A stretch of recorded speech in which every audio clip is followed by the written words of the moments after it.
Show you guys this little thing here, taillight repair. A lot of people don't know how to fix these things, so they go out and buy the most expensive replacement that you can and to fit perfectly. Here's what the taillight normally looks like this, and it has a little thing that inserts inside here. So there's a lot of different ways you can make one of these. There's that one that pops in inside, but it needs to be grounded. And you know, typically the ground system on this thing was pretty awful. It's this little thing here that grounds against it. I mean, it's just like, what? Volkswagen. Some things they engineer really well, but this is one of the things that maybe, I don't know, they just weren't thinking very good. There's a few things that I just go, oh my god, this is one of them. But anyway, and some guys will say, oh no, that was really well engineered. It's like, oh boy. Okay. So anyway, here's what you can use to hold these in place if you have this style. What this is foil tape, and you clean the surface really good, put foil tape on here, and it's on there pretty sturdy when you do that, okay? So it's not going to fall out. Make sure that your foil tape isn't touching your electrodes, because it will conduct, which means short.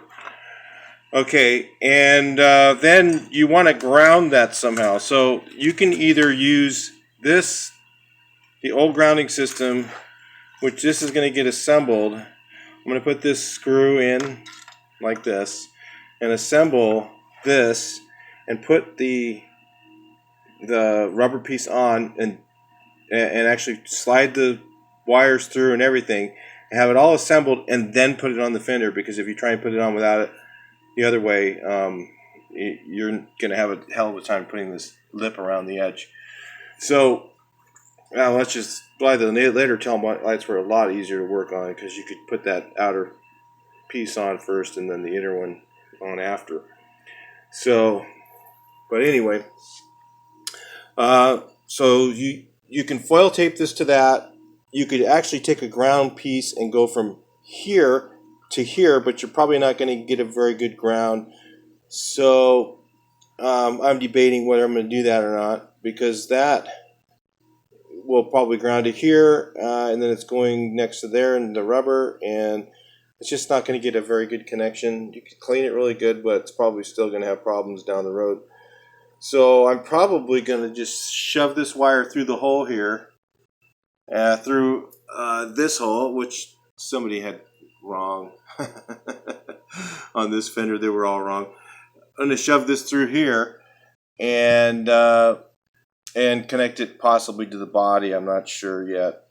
But the grounding system, just so you guys know, the main trick is foil. It's up to you on the other part, the grounding, but the main trick is get some foil tape. Get a roll of this stuff. They have it at Harbor Freight Tools.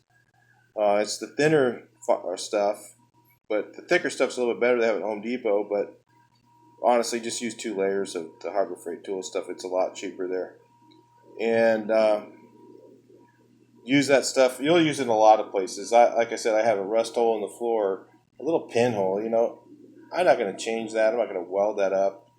That's just silly. So just cover it with a piece of, treat all the rust so it doesn't rust anymore. That's the main concern. And then cover it with some foil tape. Or if you get little pinholes in your weld somewhere where it's like, not where you're going to put body filler on or something like that, but somewhere where it's just something you're just looking at, use foil tape so that the water doesn't get in there, and seal the edge of it with some caulking, paint over it. It'll be great. You'll be surprised what that does. That'll last for years. You wouldn't believe what I use it for. I'm not even going to say, but I use it for stuff that's out in the sun that lasts 10, 15 years outside. So if it'll last that long there, it'll work fine on a car. Anyway, all right, I'll let you guys head on to your next video.